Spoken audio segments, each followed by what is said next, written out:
Hello friends. आज मैं आप लोगों के सामने यूपीएसआई 2026 का जो रिज़ल्ट आने वाला है उसमें कुछ टॉपिक मैंने लिख रखे हैं। तो कुछ पॉइंट्स जो कि बहुत इम्पोर्टेंट है उस पर डिस्कस करने वाला हूँ। तो सभी लोग थोड़ा सा ध्यान से देखेंगे, क्योंकि जैसा कि हम सब लोग जानते हैं कि यूपीएसआई का जो एग्ज़ाम था वो बहुत अच्छे से कंडक्ट करा लिया गया था। और अब इसमें इसका रिज़ल्ट आने वाला है। आंसर की भी जारी हो चुकी थी।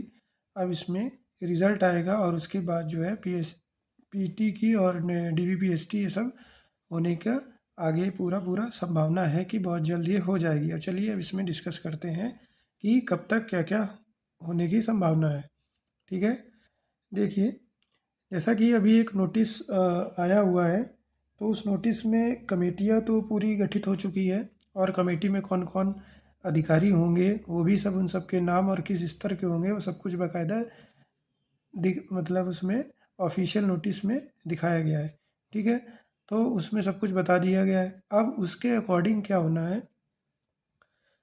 आप मान के चलिए कि मई मई के अप्रैल, अभी तो ये अप्रैल चल रहा है। ठीक है, तो अप्रैल में क्या होना है कि अप्रैल के लास्ट तक, ठीक है, मान के चलिए 25 से 30, ठीक है, जो इसका डीवीपीएसटी का जो इनका होना है, ठीक है, उसकी नहीं मैं बता रहा हूँ, मैं ये आपको बता रहा हूँ 25 से 30 अप्रैल के बीच में आपका रिजल्ट आ जाएगा।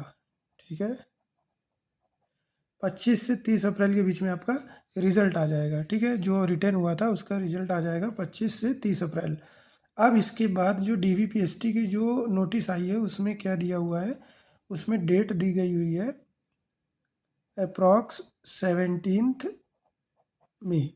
ठीक है, तो क्या है कि 17 मई से आपके डीवीपीएसटी स्टार्ट हो जाएंगे और वो ज़्यादा दिन नहीं, मोस्टली ज़्यादा से ज़्यादा एक हफ्ते। ठीक है, 1 वीक, एक वीक के अंदर सब डीवीपीएसटी करा ली जाएगी आपकी। और उसमें क्या होना है कि जैसे ही जब आपका डीवीपीएसटी ओके हो जाएगा उसके बाद आपको रनिंग की डेट मिल जाएगी। तो जो रनिंग की डेट मिलेगी तो वो मान के चलिए आप लोग मई के लास्ट में होगी। ठीक है, लास्ट मई।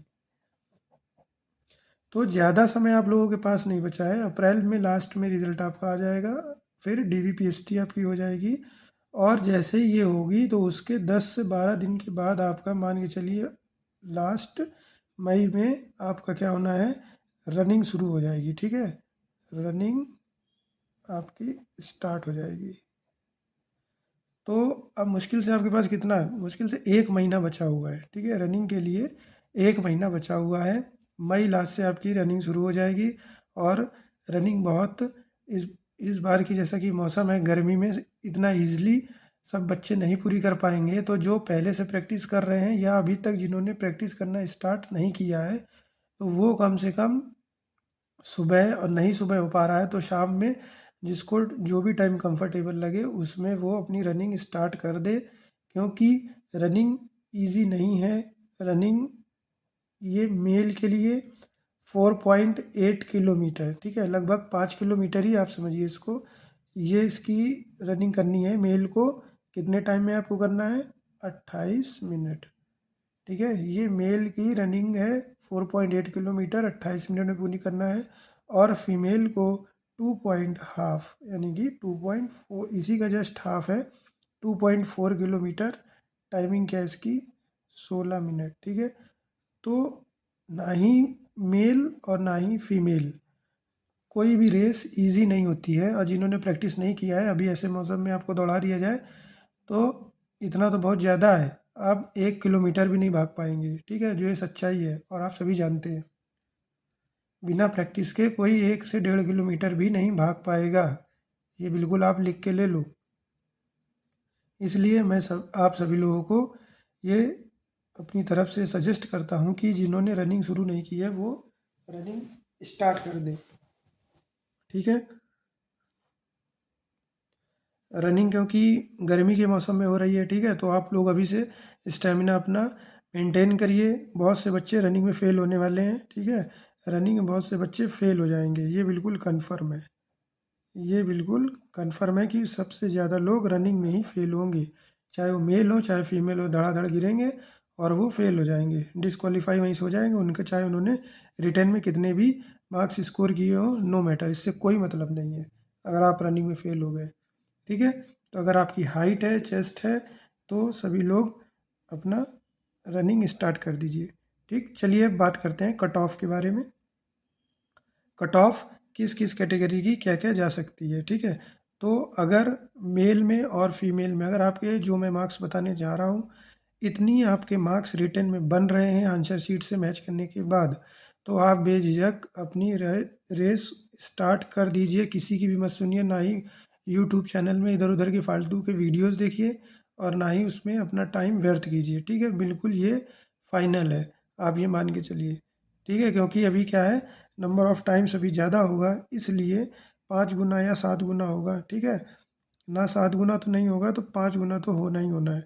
ठीक है, तो इसमें क्या होगा, 5 गुना में अगर आपको बुलाया जाएगा तो इसमें से 2 से 3 गुना तो कन्फर्म में फेल हो जाएंगे, बहुत ज़्यादा, क्योंकि गर्मी का मौसम है। ठीक है, सर्दी में होती तो एक बात अलग थी, आप लोग ईजिली थोड़ा सा कर लेते। ठीक है, वैसे भी 5 किलोमीटर की रेस आसान नहीं होती है, जिसने की है वही जानता है। ठीक है, चलिए बात करते हैं कट ऑफ की। तो सबसे पहले जनरल कैटेगरी में मेल की कट ऑफ की बात करेंगे। तो ये मैं आपको बात कर रहा हूँ नंबर ऑफ़ क्वेश्चंस की। ठीक है, अगर मेल कैटेगरी में, ठीक है, मेल में जनरल कैटेगरी में अगर आपने ये सब में मार्क्स की बात कर रहा हूँ, सॉरी नंबर की बात, जो क्वेश्चन है, नंबर ऑफ़ क्वेश्चन जो अटेम्प्ट किए हैं उसकी बात कर रहा हूँ, मार्क्स की बात नहीं कर रहा हूँ। अगर आपके इतने सवाल सही हैं आंसर शीट से मैच करने के बाद, तो आप रनिंग स्टार्ट कर दीजिए। क्या है, मेल में आप 130 प्लस, ठीक है, मेल में यूआर कैटेगरी में अगर आपके 130 प्लस सही हो रहे हैं तो आप रनिंग स्टार्ट कर दीजिए। ठीक, फीमेल में कट ऑफ क्या जाने के चांसेस हैं, 128 प्लस। ईडब्ल्यूएस की बात करते हैं, 125 प्लस। ठीक है, और फीमेल में उसी तरीके से 123 प्लस। ओबीसी की बात करते हैं, ओबीसी में आपको 126 से 128 प्लस जाने की पूरे पूरे चांस हैं। ठीक है, और फीमेल में अगर बात कर लें तो ये 125 प्लस जाएगी। वहीं एससी कैटेगरी की बात करते हैं, तो एससी कैटेगरी में आप 118 प्लस और फीमेल का 116 प्लस, अगर इतने सवाल आपके सही हो रहे हैं। ठीक है, एसटी की बात करते हैं तो 110, और यहाँ पर महिला में 108 प्लस। ठीक है, एक्स मैन की बात कर लें तो 100 प्लस मेल में और फीमेल में 95 प्लस। ठीक है, तो अगर आपके इतने मार्क्स जो आपने क्वेश्चंस इतने जो मैंने बताया 130 प्लस 128 प्लस फीमेल में, ठीक है, अगर इस तरीके से मेल में और फीमेल में UR, EWS, OBC, SC, ST और एक्स सर्विसमैन में अगर आपके इतने क्वेश्चंस सही हो रहे हैं, मैं क्वेश्चन की बात कर रहा हूँ। ठीक है, ये सब क्या है, ये सब क्वेश्चन है। ठीक है, जो कि आउट ऑफ 160 में थे। ठीक है, अगर आपके 160 में से इतने इतने क्वेश्चन सही बन रहे हैं तो आप लोग रनिंग स्टार्ट कर दीजिए। ठीक है, फिर आपको टाइम नहीं मिलेगा, मौका नहीं मिलेगा, फिर आपके हाथ से मौका निकल जाएगा। वैसे ही 5 साल बाद भर्ती आई है, आगे कब आएगी किसी को नहीं पता है। ठीक है, चुनावी वर्ष है, इसका पूरा पूरा फ़ायदा उठाइए और जी जान से रनिंग स्टार्ट करना शुरू कर दीजिए। ठीक है, चलिए, अगर आपको मेरा वीडियो ये पसंद आया तो चैनल को सब्सक्राइब करें, वीडियो को लाइक और शेयर करें। किसी को कोई डाउट होगा तो कमेंट में मुझको पूछ सकता है। ठीक है, मिलते हैं नेक्स्ट वीडियो में, और इससे रिलेटेड आपको इस वैकेंसी से रिलेटेड जो भी कुछ नई जानकारी मिलेगी तो मैं आपको चैनल पे अपडेट दे दूँगा। चैनल को सब्सक्राइब करें, लाइक करें वीडियो को। Thank you.